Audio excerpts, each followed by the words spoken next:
This is The Breakup Theory, conversations about ending things and collective liberation. Hi everyone, a little bit delayed here, given the fever of university encampments breaking out around the world. It's been a wild couple of weeks, but finally I'm back with a new edition of the Agony letters. In today's episode, Caroline and I hit the mailbag to respond to more relationship problems. We talk about three situations. The first deals with breaking up with Christianity, Mormonism in particular, and what spiritual remains we can hold on to. The second is about having a rich girlfriend who isn't out to her family. And the last is a return to the triad situation from the last Agony letters episode. The listener responded with more details and raised a new question about being in a relationship with someone who's just starting to explore their queerness. What do the straights owe us? What do we owe them? Listen and find out. I hope our writers feel we honored their questions. Caroline and I try to give our honest responses, but we also use these situations to explore deeper issues of relationships, ethics, politics, and other commitments. Thank you to everyone who shared their stories and let us consider them. I really love doing these episodes, so I encourage you all to keep writing in. As always, we have an online submission form at forum.jotform.com/thebreakuptheory/stories and a phone line at 917-426-6548. Please write and call us. We can't wait to hear from you. And finally, you can support the project and my other work by subscribing at patreon.com/thebreakuptheory. If you have some extra money, you can sign up for $5 a month, though nothing is paywalled. On the Patreon, I regularly post both short and long written pieces, along with episodes and other conversations I'm having. I'm so grateful for the people supporting me in this project. I plan to keep regularly making episodes and continuing the series of essays I've been sharing, and I'm developing new things for subscribers. You can also rate and follow us wherever you get your podcasts, and of course, share this with your friends and exes. Now for your letters.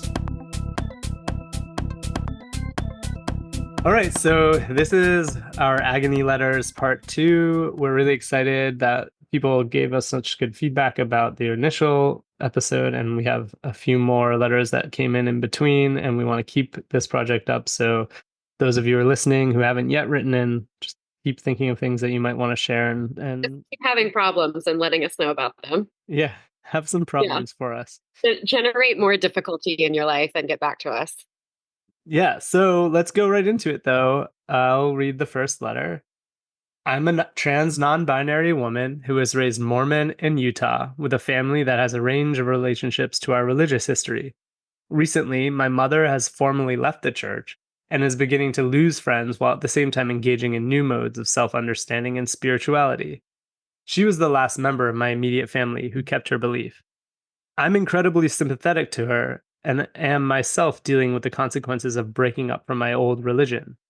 Over the recent Easter holiday, it became obvious to me that the Christ I had been raised to believe in had essentially abused me, offering, quote, love and acceptance, while also insisting in my most private moments that I, quote, seek forgiveness for masturbating, exploring my own body, and coming to terms with my queer identity. Having transitioned and working to understand this trauma, it is obvious to me that I cannot easily break up with the imagery of Christ or some of the ways my religion taught me to relate to personal difficulty. In fact, I've recently found I need to give myself a release from some of these feelings by giving them to a, quote, love deity that serves the function of Christ but lacks his aesthetic. As we are breaking up with religion or the history of religion in our cultures, how do we still service those parts of ourselves that have learned to crave Christianized concepts like forgiveness, omnipotent love, and cosmic safety? How do we distinguish between feelings that need to be left behind entirely and feelings which can be carried into new metaphysical or person-to-person relationships? All right. Breaking up with religion. I love this question. Yeah. I mean, that's a big question. That's like the overarching sort of thing here, I think. But then there's some more specific questions related to, I think, like Christian religion and how do we, like, is there a way to maintain some of the things that we feel positively about within our religion or specifically a Christian religion without bringing in with that all the bad things? Right. Well, my self-disclaimer for this is that I don't know anything from personal lived experience about Mormonism. And I was raised Christian. I don't know, just like very loosely, but I grew up in Western North Carolina in the Bible Belt. So the cultural proliferation of Christianity was all around me. And so I think it's important just to start out and give that disclaimer that I have had multiple experiences in my life where I've sought out to kind of break up with believing in a God or believing in God. And what I've found for me is that I do believe in God, and so I don't feel the need to break up with believing in a God. Like I do believe in an unknown like source of love and power and wisdom, and I don't I'm not fighting to break up with that anymore. But I am very much in like a constant questioning how to differentiate between a God that's not of my understanding, that still like wants good things for me, and believing that I deserve to be punished and I deserve to be abandoned and I deserve to be rejected. Although I can't relate to the kind of Mormon flavor of it, I can really appreciate. And yeah, I really resonate with this question because it seems to me that the other thing that this reader is bringing in, or this writer is bringing in, is can I take what I like and leave the rest? Like, is that possible? Can I do Yeah. that? Yeah, I think to put it in that way, like my immediate answer is yes, of course, right? Like there's a history of syncretic religions often formed within, spaces of oppression as like clandestine ways to continue other practices under the guise of like the official ones. And those have Mhm. tended to like do really beautiful things, such as that history. But also I would just say like from my ethical perspective and my like interpretive perspective, that we should give ourselves permission to use the things that like align with the values that we want or that serve us in certain ways and not take on things that are harmful.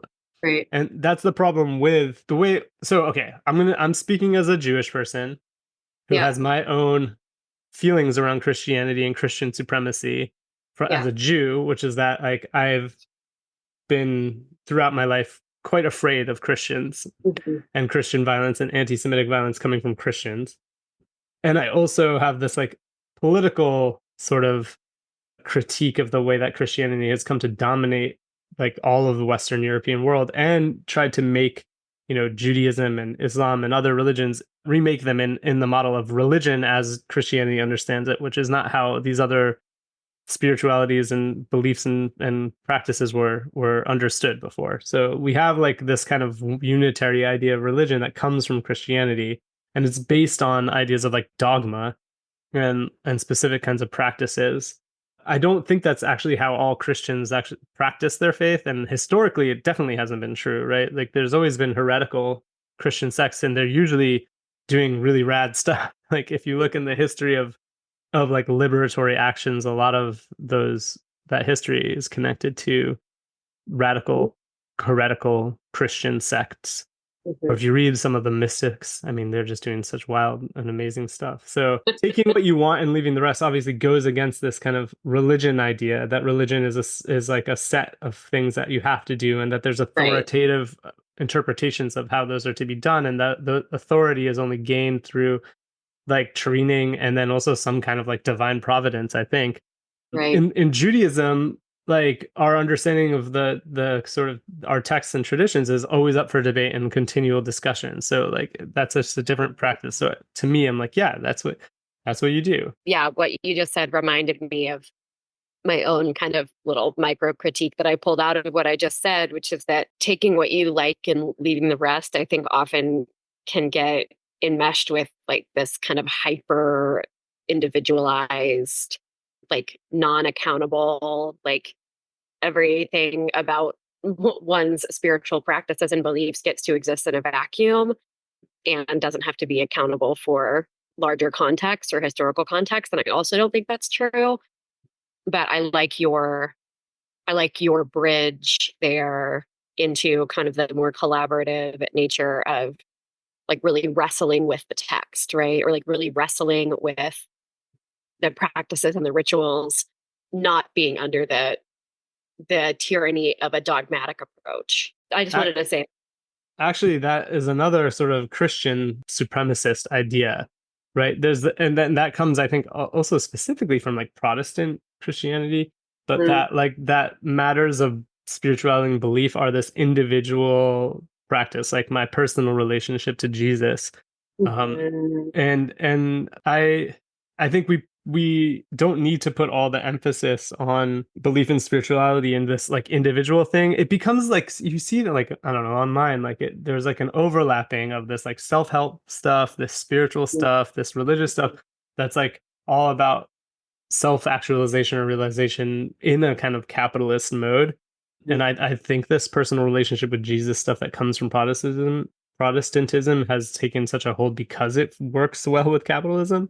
right, To me, exactly. it's much more interesting to me to think about spirituality as like a collection of actions that you do with a certain community rather than this individual thing. Like, because also in the, I mean, what you believe within yourself doesn't really matter to Mm, anyone but yourself as long as you're not forcing that belief on anyone else.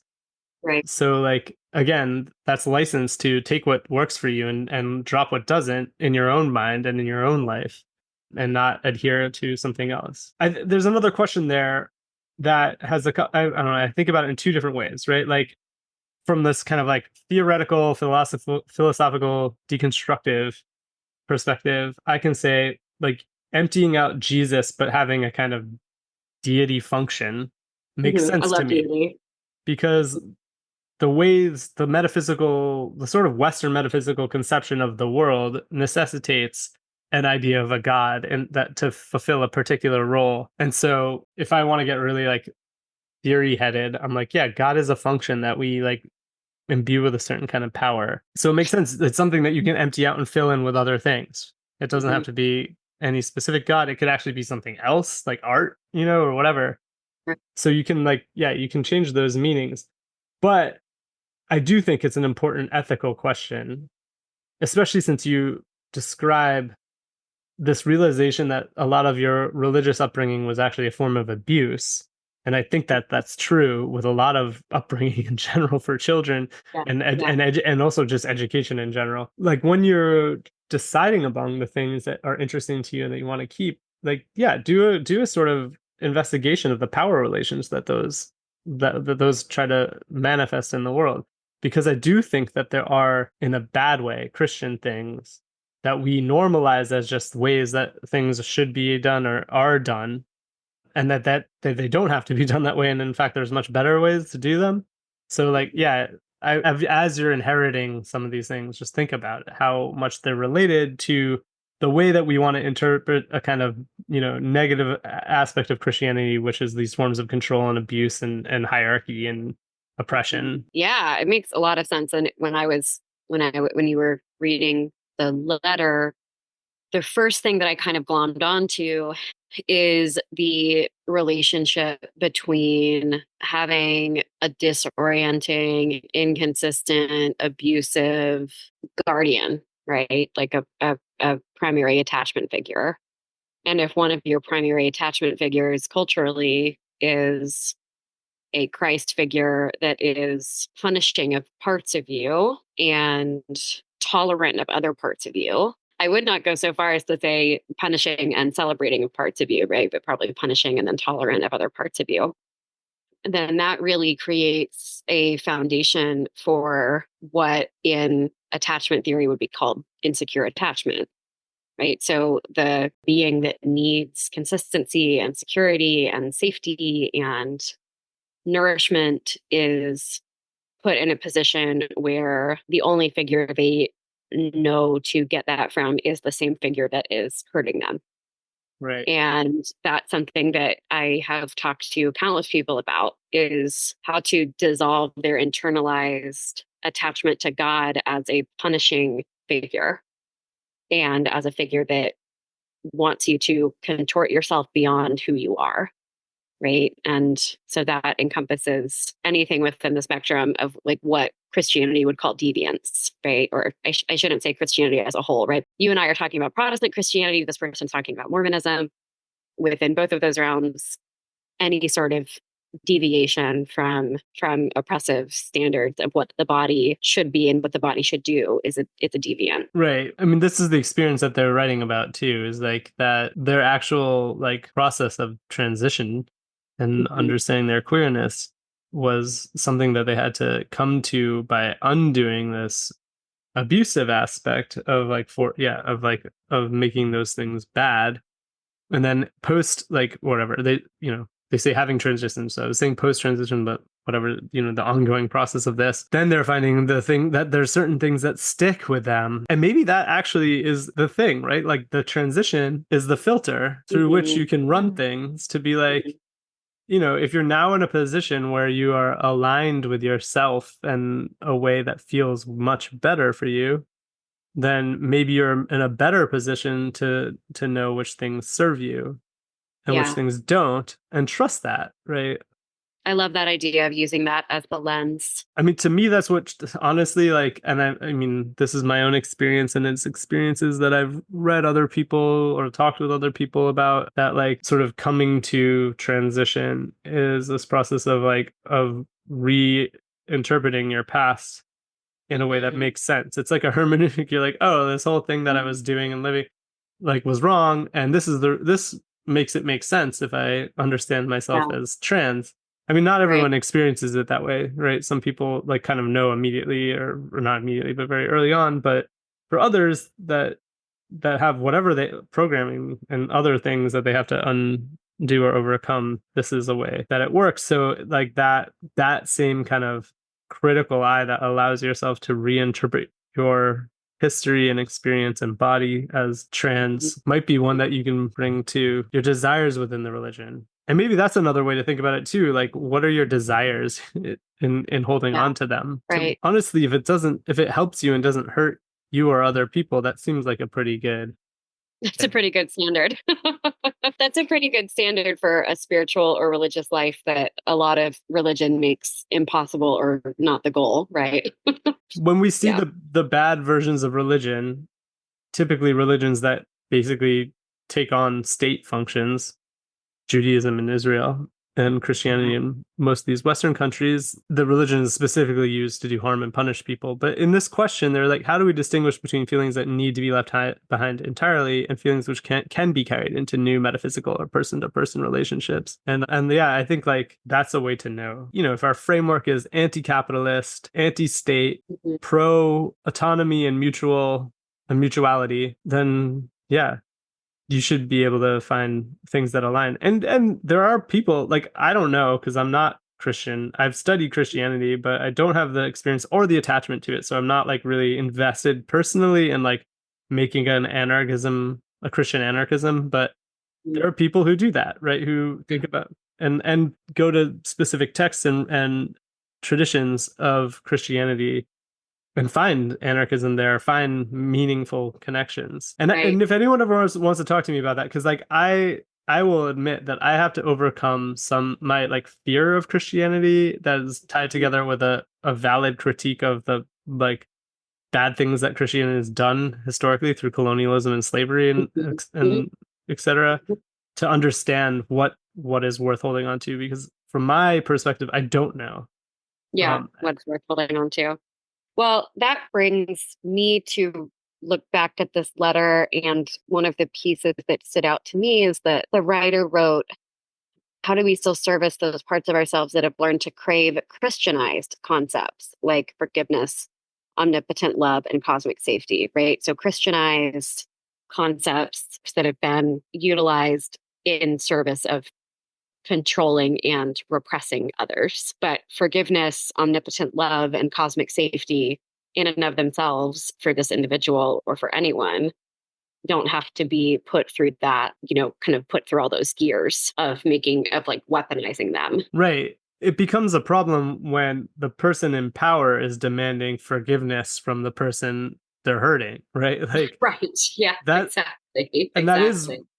that is a political way that Christianity has functioned. Right. Well, and I did, this wasn't my experience with Christianity as a kid, but a lot of my peers, they were totally fucking traumatized by being told that if they didn't act a certain way and they didn't seek forgiveness from Jesus Christ, that they would go to hell. And I really can't emphasize enough how completely traumatizing that is to be a child and be told that there is a place of eternal damnation and suffering that you are constantly walking the knife's edge of being thrown into. Right. When you're a kid, the infractions are so minimal, like Oh the my God, thing. they're so minimal, but they fill up your whole world, that's your whole world. Something that we haven't really talked about is this person writing about their mother and their mother formerly leaving the church. And if my great studying at the feet of Salt Lake City's the Housewives of Salt Lake City, Utah, has taught me anything, it's that leaving the Mormon church is really hard. They Yeah. make it very, very, very difficult. And it can create a lot of isolation. So, I hope that this writer's mother is doing well in her process of leaving the church. And yeah, I want good things for this person. I do want this person to find a love deity or continue to strengthen their connection with a love deity. And it sounds like you and I, Shuli, are in agreement that that process can latch onto a value system of liberation. Those things are not inherently separate. Right, no, for sure. And also with the Christian flavor, there's obviously a history of liberation theology that's more recent. I mean, I think in this thing with the mother, like, I'm not sure, I might be reading into this, but like Mhm. the writer is saying the mother's going through this process and that they're sympathetic to her and like I think probably want to support her, but also are going through their own process. So that might create things that it's like hard to support someone going through something that you're also struggling with in some way sometimes. But like if the thing is that she's being isolated because like, leaving religious communities is like leaving a cult, like finding ways to connect with each other that without troubling each other in attempts to sever yourself, I think would be helpful if you can do that. But also you don't need to take that on right now if you're still in your own process, right? Like there's something your mother also has to do on her own in her own work. Well, I loved this question, and I would love to hear any follow up from this person about how they're doing. And I love the concept of cosmic safety, and I wish that all people could feel that, and that's not, yeah, I don't know, just feels so beyond. But I love this question that they're asking, and hoping that they, yeah, just continue to feel supported and curious in this process for themselves and for the people around them. And I'll have one more thing to say as like an anarchist. I think that the absence of spirituality or the absence of like supernatural metaphysical connections or ideas is something that holds leftism back and anarchism back Yeah. too, and that there's like so many people trying to reconnect our attempts to destroy this world and remake it with these spiritual and otherworldly forces. I'm just thinking recently about a friend of mine, Mohammed Abdu, who is named in these congressional hearings and is getting totally smeared at Columbia University. The thing Mhm. that they were using as evidence was him trying to write a piece about like where spirituality and the misunderstanding of spirituality is for Palestinians who want to free themselves, right? There's all this other stuff that's talked about, but we don't talk about that. And it's the same thing when we talk about indigenous liberation. Like there's always an inability to comprehend what their spiritual connection to the world and how that is it is an essential part of their liberation, not imposing Christian values that sever us from nature and stuff. So I don't know. I think this is I don't have an answer. I'm just saying this is something that we need to continue talking about, working out. And if anyone wants to come talk to me about it and we can record a discussion, I'm into it.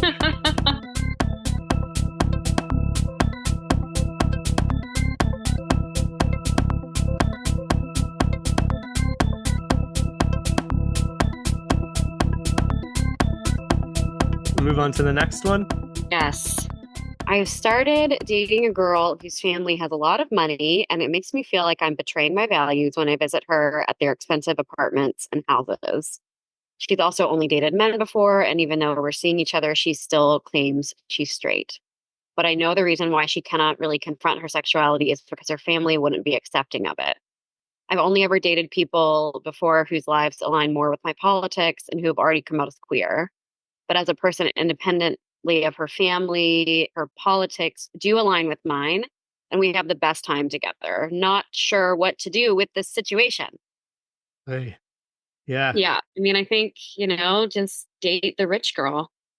Right. I think for right now, at least, that seems chill, right? You're having a good time with this person. Right, I don't think it compromises your values to spend time with this person, right. to even perhaps benefit in ways from her resources that if she's sharing with you. I'm assuming you're implying that you do not come from that same kind of economic background. So Right. like I think that we get stuck in these things about the fact that resources are so unfairly distributed Yeah. that if we ever have access to anything, that we should feel guilty about it or something. But like if you are struggling on your own and have someone who's helping you out a little bit, like that's okay, you know? I Mhm. think. Mhm. Yeah. Uh People might make other, I mean, I'm sure there's people who are like, everyone who's not squatting and stealing and refusing to work is compromised. And it's true we're Right. compromised in some ways, but like, yeah, I don't Sure. know. If she's Yeah. taking you out No. to dinner, like enjoy the dinner, you know? Yeah, absolutely. Yeah, I had that same response, a little bit jokingly, like, we'll just like date the rich girl, like have a good time for all of us. But I also don't want to take away from the fact that this person's saying really clearly, right? Like I feel like I'm betraying my values. And my curiosity would be, have you talked to her about it? Have you said, gosh, your family has a ton of money. And when I'm in these spaces, I kind of feel a little weird, Right. like I know we have like shared politics. Like, what do you think about the fact that your family has money, right? Like, I just really would be curious about what that conversation would be like, because that can open up a lot of opportunity to discuss not only kind of their compatibility, but just talk about what it means to have access to generational wealth and to want to redistribute it. I don't know. Maybe this person wants to redistribute some of her money and hasn't had somebody in her life who's introduced that idea to her or has supported that idea. I don't know. Maybe not. But I would really encourage that conversation to happen, even if it starts as simply as, I'm really enjoying dating you. And sometimes when we're at your family's home, I feel really out of place and doesn't really match up with my idea of how the world should be. Yeah, I mean, it's so often also that people who come from that sort of wealth experience and privilege have no idea. They like cannot conceive that other people aren't as accustomed as them to it and like to Right. inhabit those spaces. But people who do not have that experience feel like totally alien when they're surrounded by like people and spaces that are, you know, Right. wealthy. Right.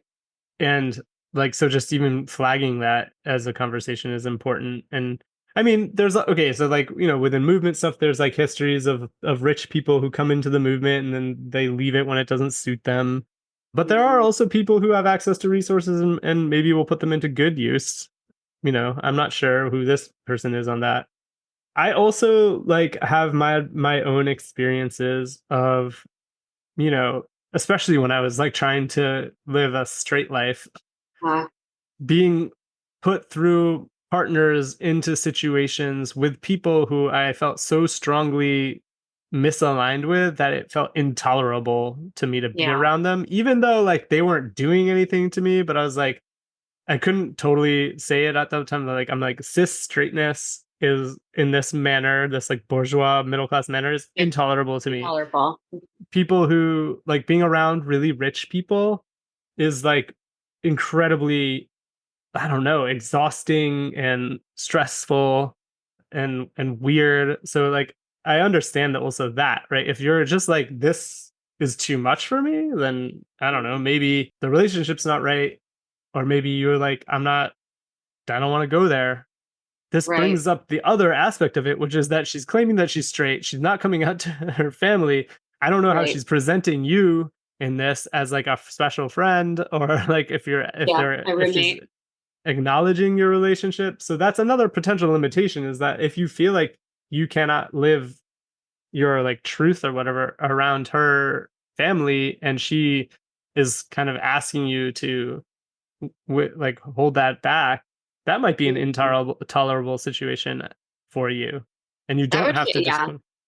yeah, that would feel intolerable for me. I had a pretty strong reaction to that. I had a stronger when I was imagining that for my experience, I had a stronger like, oh, that would be hard. That would be hard for me to know how to navigate that.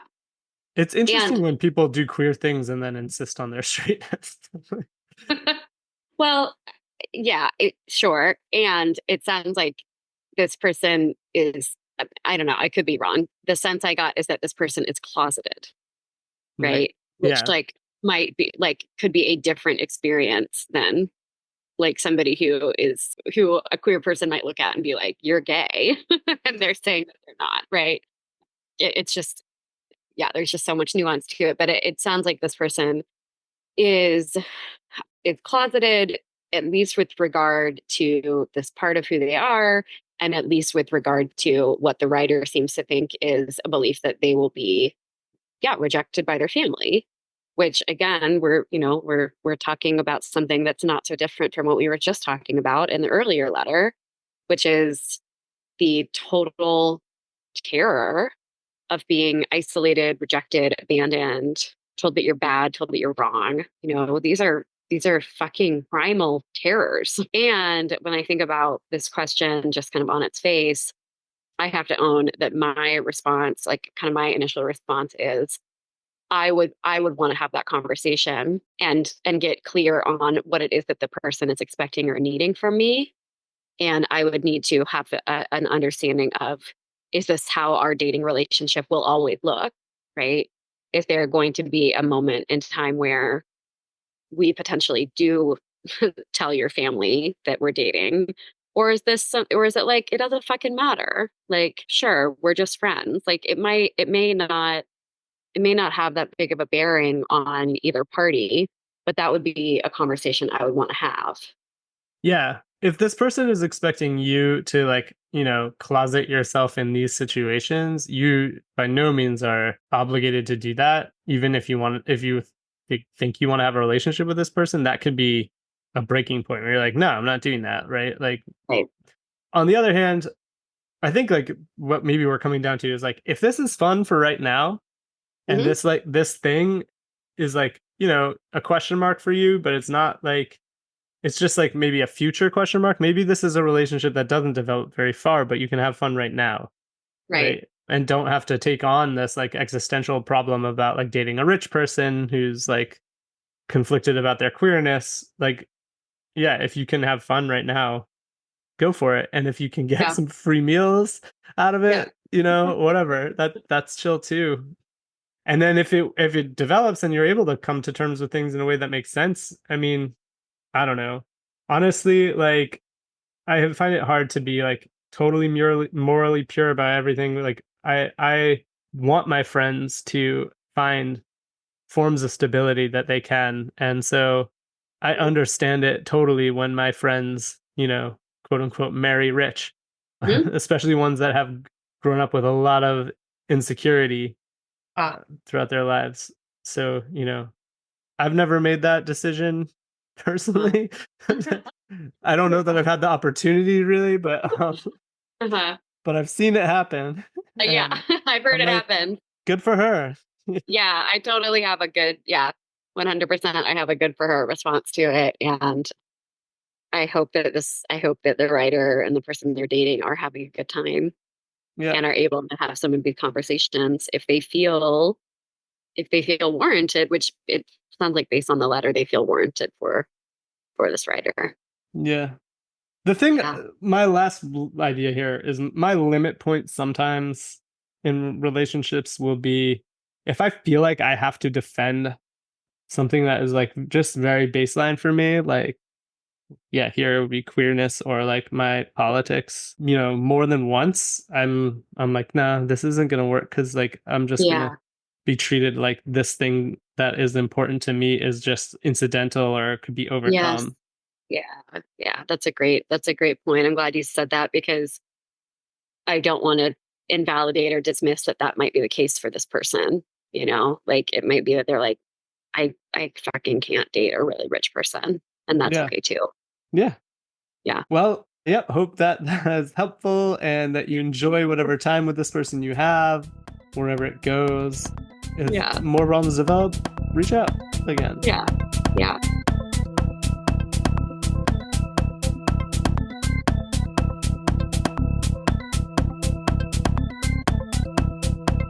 Okay, our last letter for this episode is actually a reply from the person who sent us last time the experience with a triad breakup.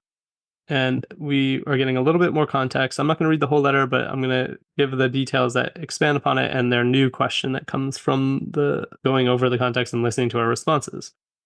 The triad was a mutual decision on all three of our parts. The couple had not been searching for a unicorn actively, although they had expressed passing interest in one in the past. We all just kind of stumbled into the idea of a triad because I found myself single and hanging out with a couple a bunch. None of us had practiced any form of polyamory or non monogamy before this triad, but we tried to do our homework, reading The Ethical Slut and listening to the Multi-Amory podcast. This couple had been a long established monogamous couple, and I had known them for the full 7 years of their relationship before we attempted this dynamic. I had also known the cis woman even longer. We had been childhood friends, so had seen a lot of different versions of each other over the years. There was a lot of care taken on all sides to make this work when we initiated it. We entered the triad with eyes wide open about couples privilege, and I think we did a fairly good job at anticipating some of the challenges of the relationship structure. We had long discussions about each of our needs and expectations for each other and landed on a closed triad unit to try to mitigate some of the couple's privilege issues. I think the couple did a good job at voicing their desire to make me an equal part of their unit. It was harder to practice. They lived together, so had built in time as a one on one pairing. I rarely had one on one time with each of them, and they often asked me to join them as a unit rather than coming to me as individuals. I was able to write some of this off because we were all truly learning as we went, and none of us were quite sure how any of this would feel. The triad may have started based on chemistry, but there were other factors at play as well. Both people in the couple wanted proximity to queerness, and I felt like I was their avenue for it. I was the only participant who had been in queer relationships and the token gender variant. To this day, both cis people express the desire for queerness in their friendships and wish to be seen and interpreted as queer by the general public. And for my part, I'll admit with gritted teeth that I crave the attention of two hot cis people. It was strangely validating to feel that kind of attention from cis people, even though it feels icky to examine that urge. It's one that's rooted in cis hetero hegemonic bias. The charm of this arrangement began to wear off pretty quickly. Once the honeymoon period ended, I felt all of our problems more sharply, and it became harder to write off some of the inconsistencies between what they were saying and what they were doing. The cis man described himself as a bisexual who wouldn't date other cis men, and that didn't sit well with me. I felt a lot of dysphoria as his partner based on how he would treat me, which often was a result of unconscious gendering. So that's why I ended things with him. I ultimately couldn't tolerate the pace at which he was evolving into a queerer version of himself. Despite the incongruity between our identities and lifestyles, I want to credit the couple with trying to integrate me as best as they could into their life as a couple and within their window of tolerance for polyamory. They were enthusiastic about the idea of adding me as a leg to their existing unit and seemed genuinely sorry to think of me on the outside of their privilege. Regarding the double breakup, I should have mentioned that the cis woman did tell me that she simply felt like it would be too hard to balance two relationships from a time management perspective with her other commitments. She also picked up on a competitive dynamic that was emerging between the cis man and me, and she felt she would struggle to navigate that. She said she wanted to save whatever chance at friendship we had left, rather than pursuing a hinge relationship. In short, what the triad represented was a conceptual desire for otherness or queerness from the cis folks without the actual follow through. And for me, it represented a perverse kind of validation and attention that eventually calcified in feeling objectified and othered. All of this leaves me wondering, how can cis people explore their desires for queerness without hurting queer people? How can we hold partners who are cis accountable when they express a desire to explore but never follow up on those statements? How do we as queer people protect ourselves with appropriate boundaries while also recognizing the fact that everyone processes their own situations differently? These are really good questions, I think. Yeah, really, really good questions.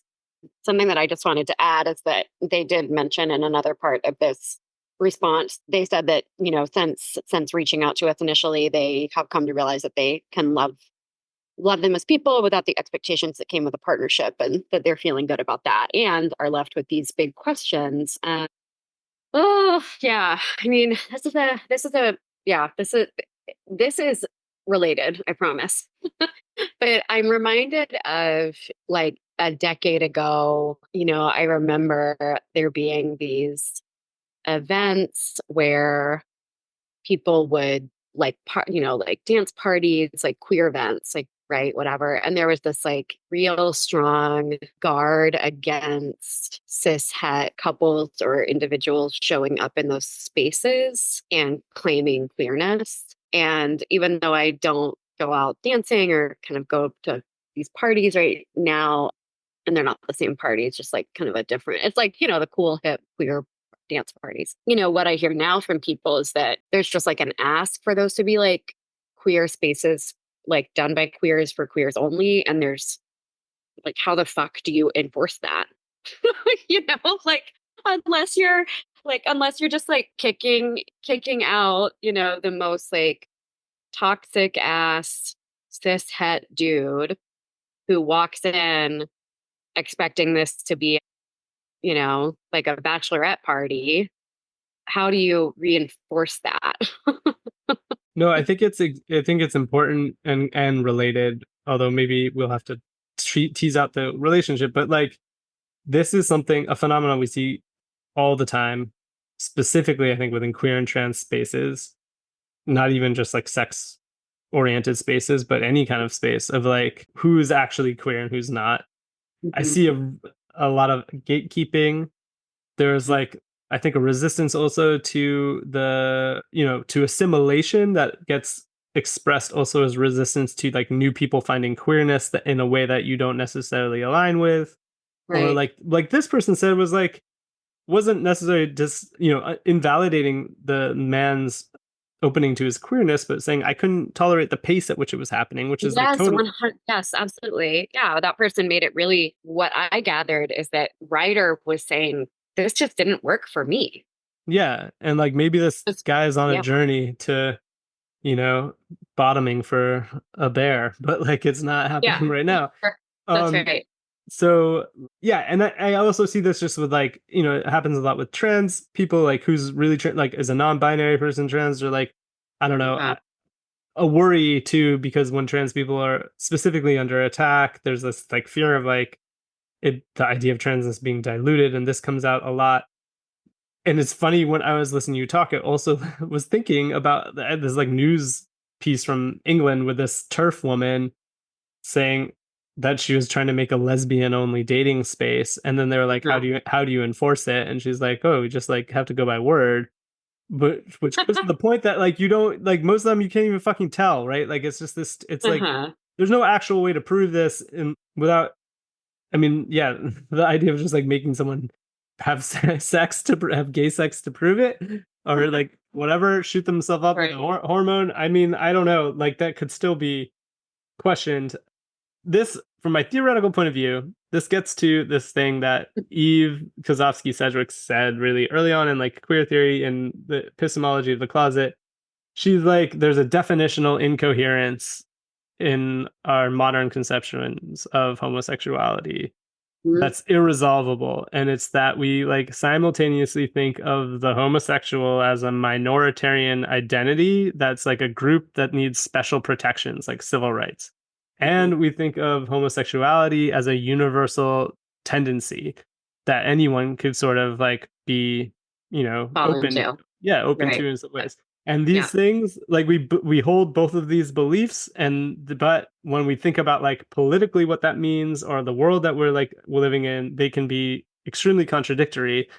And I think this gets us into a lot of knots Mhm. when we're trying to enforce one or the other, right? So like we can, if we want queerness to be just an enclave of specific people, that creates a certain kind of culture. And I think as more and more people have been exposed to queerness as something that's like available to them, which by relative acceptance. There's been more people who are able to like find themselves in those spaces than before. And then there's a feeling of loss of like what it used to be like. And this also happens in other subcultures. Like I grew up in punk, and like it's always like who's a real punk, who's not a real punk. What do you have to do a thing to be a punk? Anarchism has the Right. same things. There's like guarding the subculture in ways. So I don't know, like this question is interesting to me because it's like it's on the line of this issue of like who's queer, who's not, who gets to be queer, who doesn't, and how do we enact those things, and how do we also account for people who have lived like lives that look like cis het lives, having some queer desire and enabling helping them enable themselves to access that without necessarily having to do the work for them. Right, right, without having to do the work for them. Well, I'm glad that you were able to bridge my, potentially incoherent thoughts together. But yeah, hitting on this question of who gets to be queer and who isn't queer is only part of what I see happening in this follow-up letter, right? Because this person is also saying, I was noticing this for myself and I made decisions based on that. And this person doesn't doesn't have to be that bridge for someone's exploration of queerness. Yeah.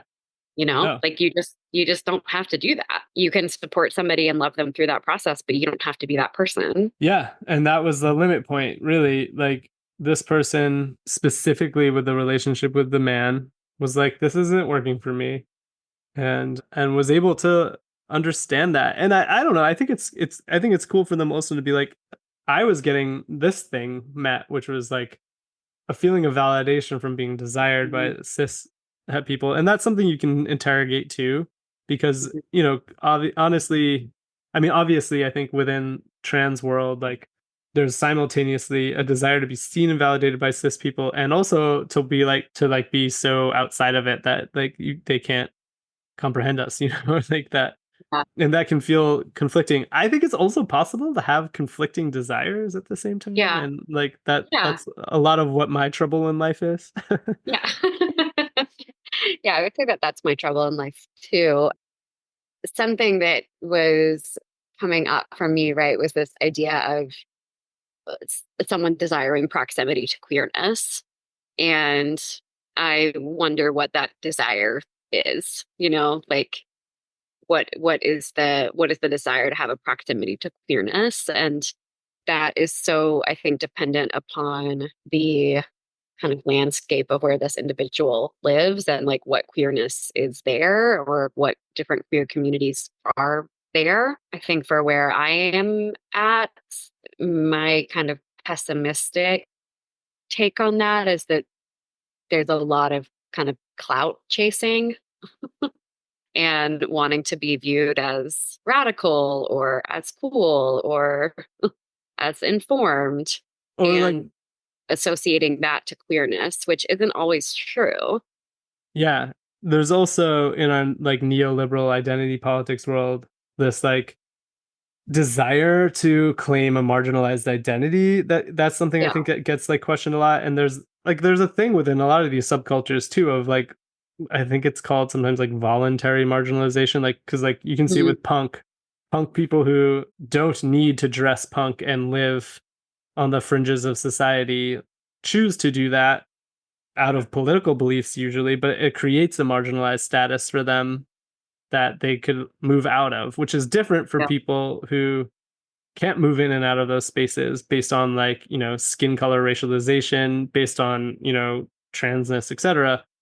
So I think that's a suspicion that a lot of people have is like when someone who seems cis het or cis and het, cis Mhm. or het coming into a queer space, like are they trying to have clout? Are they trying to counteract their whiteness and cisness Mhm. by like Mhm. taking on this thing? Honestly, my I just like I don't think that like I think that we police boundaries, identity boundaries, like we're not playing the right game, right? Mhm. This is going to happen. Right, It's right. gonna happen. And like it's going to happen more when we do allow people the possibility of understanding gender and sexuality on this kind of spectrum that isn't specifically an inborn identity. There's gonna it also means that there's a total change in how people come to it. Like previously you had to come through the subcultures, right, and find someone who would like guide you Right. through, or you would have be like sort of driven to find the spaces where you could find other people like you, and it's not like that anymore. So Yeah. there's more availability. So the other question that this person is asking is like, how do we protect ourselves, these people? How do we not force ourselves to do the work for them? How do we relate to them or show them ways to get into their queerness without hurting queer Yeah. people? And yeah, I mean, that's another thing. Like, I'm sure there's probably people who like to turn other people out, like that's their kink. Yeah, sure. Yeah. And that can be that I would, yeah, I'm glad you said that because I was thinking about how much of this is, just like within groups of people, how much of this is just kind of efforted in different ways across like different relationships. And what I just keep coming back to is that the writer was just very clearly able to say, like, this pace and this style is not for me.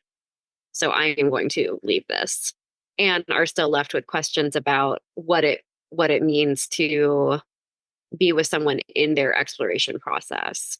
And something, some of the languaging that stood out to me was that this idea of holding people, like holding cis partners accountable when they express a desire to explore, but they never follow up on those statements. Right. So Yeah. what does following up mean for an individual? Yeah, I mean, I have a hesitation at that because, again, to me, I don't want to spend my time policing people's actions and claims. Like, Mhm. I see this a lot, and I understand why people do it. The being like, these people aren't really trans, these people aren't really queer, like whatever. But for me, it's not where I want to put my energy. So I don't know. Like, I think what this person did was great. Like, look, this person says they're Very queer. true. They're not interested in actually doing queer shit. Yeah. I'm interested in doing queer shit, but the queer shit I'm doing within this context isn't allowed. Yeah. And so it doesn't work for me. I don't think they need to do anything to make that person accountable for that. They've taken their access away from him, so that's all they can do, right? Is be like, well, you can't figure this out on me, or like the way that you're doing that doesn't work for me, and so I'm out. And I think Yeah. that's it. Like, I don't think I'm just like, I don't know. I think when we get stuck in policing the boundaries of identity, we're putting our energy in the wrong place, especially with queerness and transness, which I think can take, we don't know. Everyone has different timelines on how they can access it. And I Right. don't I don't want to assume that just because someone's having trouble or is stuck or seemingly isn't doing it while saying they're trying to do something, that they're not on some other pathway that I can't foresee the timeline. So Right. I agree with you totally. And it just speaking for me personally, there's very few conversations that I run faster away from in the other direction than like, is this person doing queerness right? yeah. I don't like fucking care most of the time. Like it doesn't feel impactful to my like notion of like what could like shift and change in the way the world is kind of turning out. Like, Yeah, I mean that's the other like confusion with queerness, is like queerness is simultaneously this identity. It's like seemingly a political stance. It's like activities that you do with your body and right, sex. It's right. and then it's like culture. And to me, like I have no I use queer in the ways that mean these are the people I find myself the most affinity with Mm. in terms of community and culture.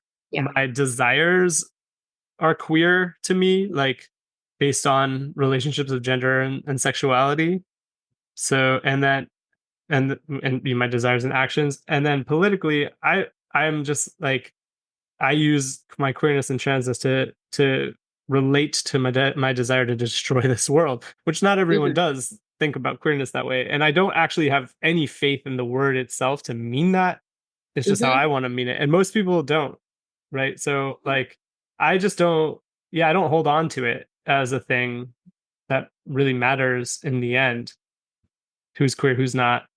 or are we doing it right? Like, I don't know, let everyone do what they want and you do the things that work for you. Don't put yourself in situations that you don't want to be in, Yeah. especially not because of like some idea of queerness. Yeah, 100%. If you don't like it, get out of there. Yeah. Yeah. If you don't like it, break up with it. I don't think that this is what this person's saying, though. Obviously, I sort of went on No, a I don't think so either. And I loved this follow up, and I loved the last thing I'll say about this follow up is like sometimes things dissolve and we've done everything within our integrity and our love for other people, and it still fucking dissolves. I'm really happy that this person wrote in and said, I've had a breakthrough with this grief process. right. That's the other thing. I didn't read that, but they said that they've been able to kind of come through the grief and actually hang out with these people again Hmm. and realize that they can like have a relationship that's outside of the partnership that they tried and they feel good about themselves. And I will also just say like after recording and releasing this, I had multiple people come to me because we talked a lot Hmm. about, cis het stuff, and they're like, actually this is something that's happened a lot in like queer triads Yeah. in various ways. So it's not something that's unique to like, yeah, the discovery of queerness even. I think it's something that gets to like one of the main issues is like in any kind of relationship is how do we juggle conflicting realities and desires at any moment. Like that's the impossibility of relating to each other. And when you Yeah. other relationships into it, it just adds more layers that are Yeah. harder to navigate. And it's difficult for most people to be able to hold the complexity of conflicting realities and experiences at the same time without feeling that there is potentially at risk of erasure or not being met or whatever. And a lot of relationship is projection. And I don't know, the thing that we talked about last time was like feeling like in these situations that you aren't the full person because you're entering into this other dynamic. Yeah. I think it's really hard to get to that in any kind of relationship, to be honest. Absolutely. I agree. Yeah, I agree. And with any luck, a great and powerful wizard will turn us all into jumping spiders and we won't have to worry about this shit anymore. In the meantime, just like, I don't know, the way we can like reduce some of the seriousness of it in so far as we can like enjoy ourselves and then let ourselves go when the enjoyment ends and not Yeah. invest our sense of our identity based in like one relationship either is like Yeah. probably important. But this is why it's the breakup theory, right? Like just break up, just end it. Break up. End It's it. not, It's over. yeah, dump him. It's over, baby. Say goodbye. Yeah. Yeah. Thanks for letting me sit here and ramble with my head cold on your podcast. Thanks for talking to me. There's so much shit going on in the world, but I love talking about people's stories. So, I hope we'll get some more and we can keep doing this as a feature. Yeah. Thank you I for being agree. part of it. Yeah. Thanks, everybody. Thank you for listening to The Breakup Theory. You can write us at forum.jotform.com/the breakup theory/stories or give us a call at 917-426-6548. You can also subscribe and follow us at patreon.com/the breakup theory or just rate and follow us wherever you get your podcasts. See you next time.